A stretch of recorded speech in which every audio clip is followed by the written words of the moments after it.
The one and only Botticelli. Botticelli and Raphael, shirts and trousers. பொற்கொடி இல்லை, இனி திருமதி Armstrong தான். பெயர் மாற்ற பின்னணி என்ன?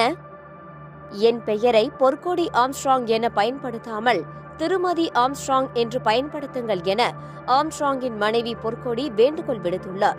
ஆம்ஸ்ட்ராங்கின் பெயரை நினைவூட்டவே இதுபோன்று மாற்றியதாகவும் தகவல் வெளியாகியுள்ளது. என்ன பின்னணி? விரிவாக பார்ப்போம். பகுஜன் சமாஜ் கட்சியின் மாநில தலைவராக இருந்த ஆம்ஸ்ட்ராங் கடந்த 5ஆம் தேதி மாலை பெரம்பூரில் உள்ள அவரது வீட்டின் முன்பு வெட்டி கொலை செய்யப்பட்டார். தொடர்ந்து செம்பியம் போலீசார் வழக்கு பதிவு செய்து தொடர்ச்சியாக பலரை கைது செய்து வருகின்றனர். இது ஒரு புறம் இருக்க, பகுஜன் சமாஜ் கட்சியின் அடுத்த தலைவராக யார் வருவது என்கிற எதிர்பார்ப்பும் எழுந்தது. இயக்குனர் ப. ரஞ்சித் தலைவராக போகிறார் என்கிற தகவல்கள் வெளியானது. ஆனால் அதில் எனக்கு விருப்பம் இல்லை என ரஞ்சித் அறிவித்திருந்தார். தவிர மறைந்த ஆம்ஸ்ட்ராங்கின் மனைவி பொற்கொடி தலைவராக போகிறார் என்கிற தகவல்களும் வெளியானது. கட்சியில் நடந்த நிர்வாகிகள் கூட்டத்திலும் பல மாவட்ட நிர்வாகிகள் அந்த கோரிக்கையை முன்வைத்தனர். பொற்கொடி சட்டப்படிப்பை முடித்து வழக்கறிஞராக பணியாற்றி வந்தவர். அண்ணல் அம்பேத்கர் மீது கொண்ட பற்றினால் அவரது வழியில் பொற்கொடியும் பௌத்த மதத்தை தழுவினார். ஆம்ஸ்ட்ராங்கின் சமூக செயல்பாடுகளும் பௌத்த பண்பாட்டில் கொண்ட ஈடுபாட்டின் காரணமாக அவரை காதலித்து திருமணம் செய்து கொண்டார். தொடர்ந்து கட்சியிலும் இணைந்து மிக தீவிரமாக பணியாற்றி வந்தார்.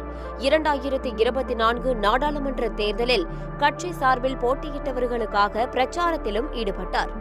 ஆம்ஸ்ட்ராங்கின் மறைவுக்கு பிறகு பொற்கொடியே கட்சி தலைவராக வர வேண்டும் என பெரும்பாலான நிர்வாகிகள் விரும்பினர். ஆனால் தற்போது உச்சநீதிமன்ற வழக்கறிஞர் ஆனந்தன் தலைவராக நியமிக்கப்பட்டிருக்கிறார். ஆம்ஸ்ட்ராங்கின் மனைவி பொற்கொடி மாநில ஒருங்கிணைப்பாளராக நியமிக்கப்பட்டிருக்கிறார்.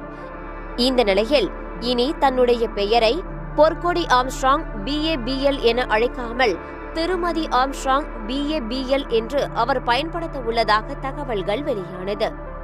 அதாவது பொற்கொடி என்கிற பெயரை அலுவல் ரீதியாக பயன்படுத்த போவதில்லை என்கிற செய்திகள் வெளியானது. என்ன பின்னணி விசாரித்தோம். அண்ணனின் இழப்பு அவரை நம்பியிருந்த பல்வேறு இளைஞர்களை சோர்வடைய செய்துவிட்டது. சென்னை மட்டுமல்லாது பல்வேறு மாவட்டங்களை சேர்ந்த பல இளைஞர்களுக்கு அவர் ஆதர்சனமாக இருந்தார். அவர் ஊட்டிய நம்பிக்கையால் இன்று பலர் வழக்கறிஞர்களாகவும் சமூகத்தில் நல்ல இடத்திலும் இருக்கிறார்கள். பகுஜன் சமாஜ் கட்சியிலும் ஆம்ஸ்ட்ராங் என்கிற ஒற்றை மனிதரின் மீதிருந்த நம்பிக்கையால் தான் பலர் இணைந்தனர். ஆம்ஸ்ட்ராங் என்பது அவர்களை பொறுத்தவரை வெறும் பெயர் மட்டுமல்ல, ஒரு நம்பிக்கை மந்திரம் என்றே சொல்லலாம். அவரின் மறைவு என்பது அவர்களுக்கு ஈடு செய்ய முடியாத இழப்புதான்.